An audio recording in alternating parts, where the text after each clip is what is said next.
seguimos con más del contenido del encuentro jurídico y definitivamente, licenciada Canavate, qué bueno tenerla con nosotros. De verdad que yo sé que esta edición va a ser muy interesante, pues que en el segmento anterior hablábamos de todos esos elementos que se conjugan, pero esos casos que ustedes ven, menciónenme uno de esos casos que usted diga, no, pero esto es impresionante, cómo se comportan los padres, si tienen choques, cómo son las emociones, cómo se maneja eso en los tribunales, cómo lo manejan ustedes los abogados. Realmente eso es terrible, porque el principal problema para no ponerse de acuerdo en los temas de la guarda es precisamente el pugilato, el antagonismo, el pleito que existe entre los padres. Nadie quiere dar su brazo a torcer.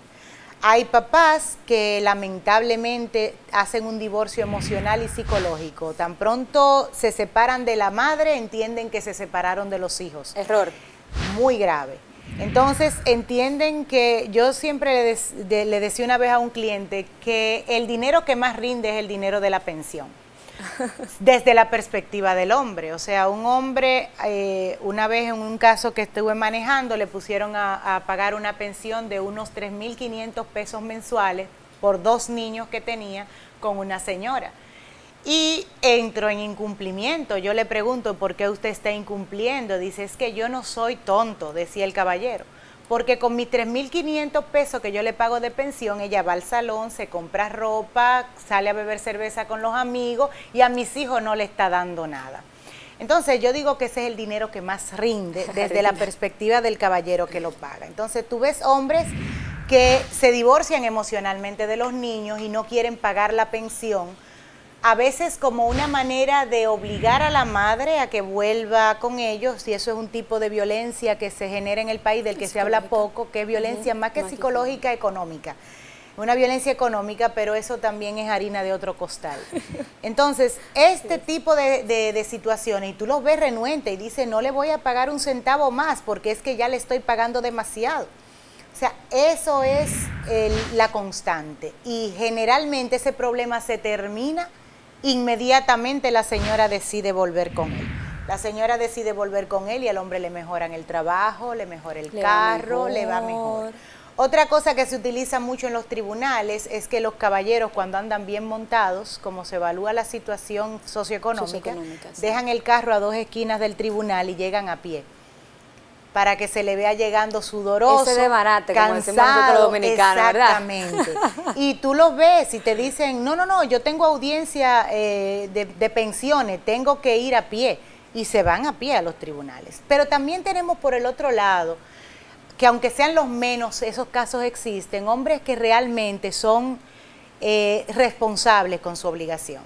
Responsables tanto en la obligación de dar a sus hijos la manutención como de ir a buscarlos, porque ese es el problema más grave.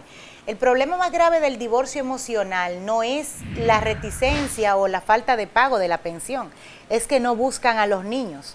O sea, pasan semanas, meses, años y los niños no ven a sus padres. Hay otros padres, en cambio, que sí buscan a sus hijos, que les dan la pensión que le corresponde. Sin embargo, las madres lo que hacen es que utilizan esa debilidad del padre con el hijo para aumentarse personalmente la pensión. Me explico. El niño, el papá quiere llevárselo de viaje o quiere llevárselo en la tarde a visitar a algún pariente o algo, y la señora le exige algo a cambio. Le exige que le pague esto, que le pague aquello, y si eso no se da, pues simplemente el niño se lo esconden, no se lo tienen listo, se lo mandan sin ropa. Entonces es un problema serio. Al final es un deseo de nadie ceder. Es una competencia, cuando uno está de acuerdo, el otro no está de acuerdo, y así se maneja. Para que la fiesta vaya en paz, ambas partes tienen que tener una conciencia muy clara de lo que es el derecho del niño. El padre que ostenta la guarda debe saber que el niño no es un medio para obtener un ingreso. Y el padre que no ostenta la guarda debe estar plenamente consciente de que, si bien es cierto, el niño no vive con él, no ha dejado de ser su hijo. Sí. Lo más saludable para el niño es que pernocte con el padre o permanezca con el padre que no ostenta la guarda por lo menos 2 fines de semana al mes. Tampoco podemos ser ilusos y pensar que deben ser todos los fines de semana, por una razón muy sencilla. La madre que lo tiene, por ejemplo, y trabaja de 8 a 5, se merece un fin de semana con su hijo. Si usted manda el niño los 4 fines de semana del mes con su padre, le está desproveyendo a la madre de la posibilidad de pasar un tiempo de esparcimiento con su hijo. El tiempo de ella va a ser solamente correcciones, tareas, reglas, reclamos, y el padre todo diversión. Entonces no hay justicia, ni para el padre, ni para la madre, ni para los niños. Entonces lo lógico debiera ser que en estos casos no tuvieran que llegar a los tribunales, que de manera voluntaria los padres, viendo las necesidades de sus hijos, se pongan de acuerdo en 2 fines de semana por mes, tenerlos, el padre que no ostenta la guarda, los otros 2 fines de semana la persona con la que llegue, con la que viva, que en este caso puede ser la madre o el padre, e incluso voy más lejos, pueden llegar a un compromiso de que en asuntos sociales como promociones en el colegio, el tema de cambio de nota, veladas, ponerse de acuerdo, y aunque no se sienten todos juntos en la misma hilera de sillas, pero que por lo menos el niño vea que tanto su padre como su madre sacan el tiempo para ir a la escuela y verlo en una presentación. No, y que hay ese compromiso, aunque se vería un poco, cónchale, mis padres andan uno sentado por un lado y el otro por otro, pero usted sabe que hay madres, y no me diga que no lo ha visto, porque yo sé que sí, le voy a mandar al muchacho todos los fines de semana a ver qué él va a hacer, para dónde va a ir. Dígame, exactamente. ¿Son más difíciles las mujeres en ese sí. ¿Cuál de los dos da más problemas para llegar a un acuerdo? Realmente la mujer es más difícil en el tema de las visitas. El caballero es más difícil en el tema económico. El hombre siempre te va a decir, yo no tengo dinero. No tengo dinero, no tengo un trabajo fijo. Y tú dices, pero caramba, el caballero come, se viste y anda montado, pero no tiene dinero para sus hijos. La dama, por el otro lado, lo que hace es que aplica una sanción no establecida en el código. Ella misma dice, a falta de pensión, negación del derecho de visita. Y simplemente el niño se lo ocultan al padre. Y eso está mal. ¿Por qué? Porque una cosa no tiene relación con la otra. ¿Quién sufre es el niño? Exactamente, el que sufre es el niño. Entonces yo he visto casos que son dignos de estudios complejos. Ajá. O sea, he visto casos donde el Ministerio Público separa familias sin ningún tipo de razón.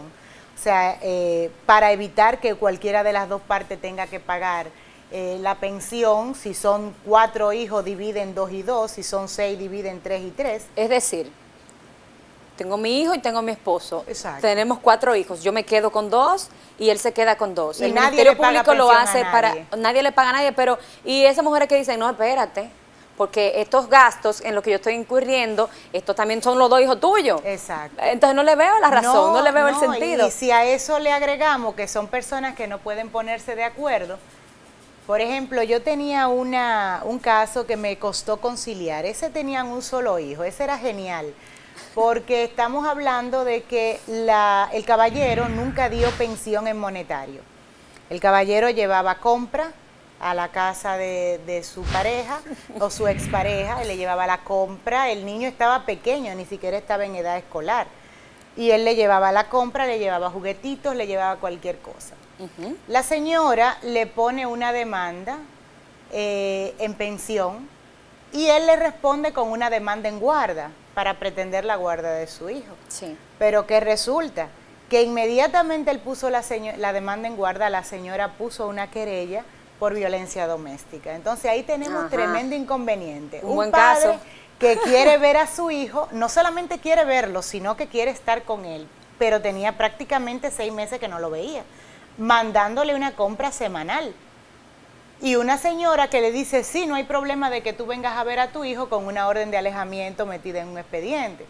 Entonces, evidentemente son situaciones de hecho, situaciones de intolerancia que complican las cosas. Definitivamente. Resultado, el juez que conocía la guarda, de manera provisional, tuvo que establecer que en vez del padre ir a visitar el niño, al padre le enviaran el niño con una tercera persona que no era la señora para poder dar cumplimiento estricto a la orden de alejamiento.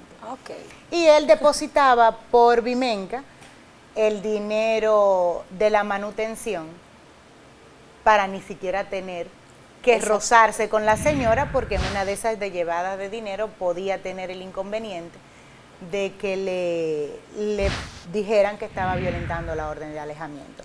Al final reinó la paz, reinó la razón. Ambas partes depusieron de sus actitudes y lograron un acuerdo feliz. Y el padre se lleva al niño cada 2 fines de semana, la madre tiene su guarda, él le sigue mandando el dinero por envío porque realmente no se atreve a cruzar por esos lados, pero son situaciones interesantes y tú dices, Dios, ¿cómo llegaron hasta ahí? ¿Cómo llegaron hasta ahí? La comunicación siempre es base y en la familia muchísimo más. Ley 136-03, niños, niñas y adolescentes, ¿qué abarca? Porque va bastante extensa, me tocó muy de lleno. Básicamente esa ley enfoca 3 situaciones. Establece, su nombre lo dice, los derechos fundamentales de los niños, niñas y adolescentes. Obviamente, si establece los derechos fundamentales de esta rama de la población, inmediatamente establece todo un catálogo de acciones que están predeterminadas para garantizar esos derechos.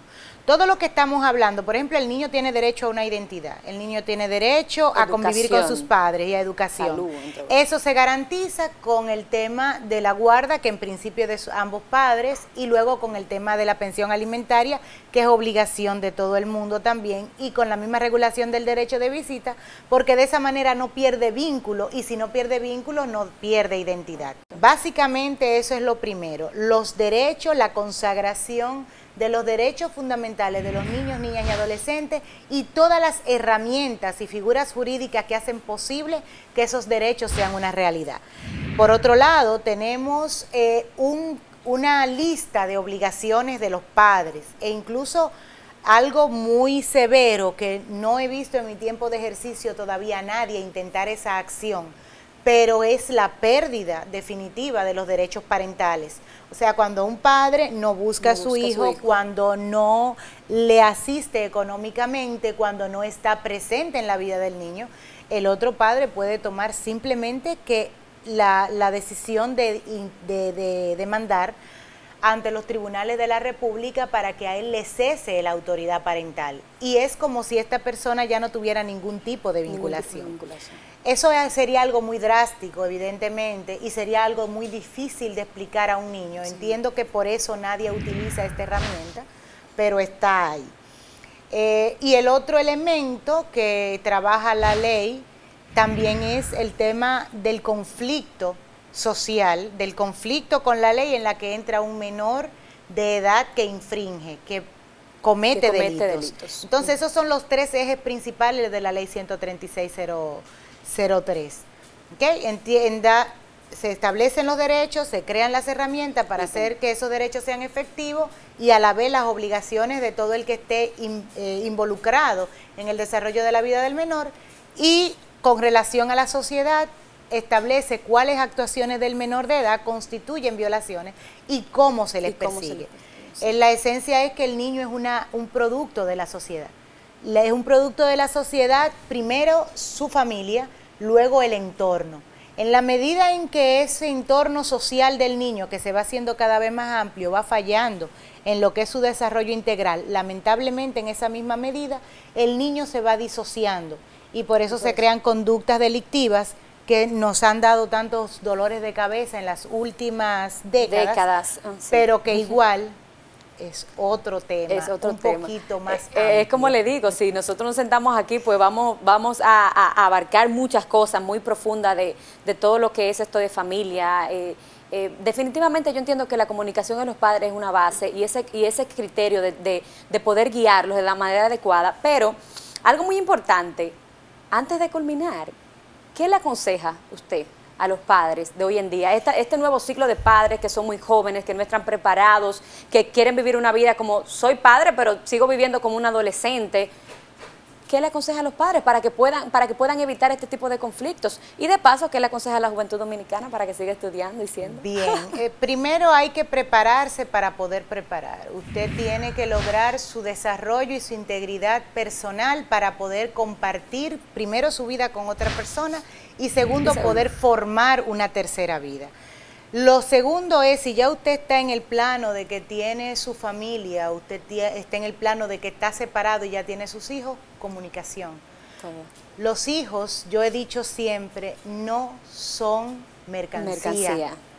Los hijos no son herramientas de chantaje, son una responsabilidad porque son personas en formación. Y dependiendo de la calidad de la formación que usted le dé a ese individuo, usted tendrá un ciudadano sano o un ciudadano disociado.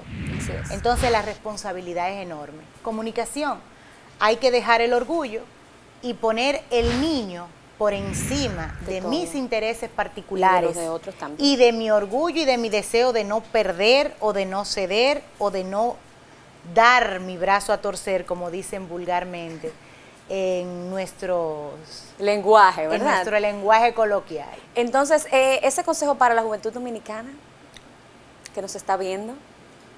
Estudiar, pero no estudiar por estudiar. Hacerse un propósito en la vida, hacerse una meta y trazarse un camino para llegar a esa meta.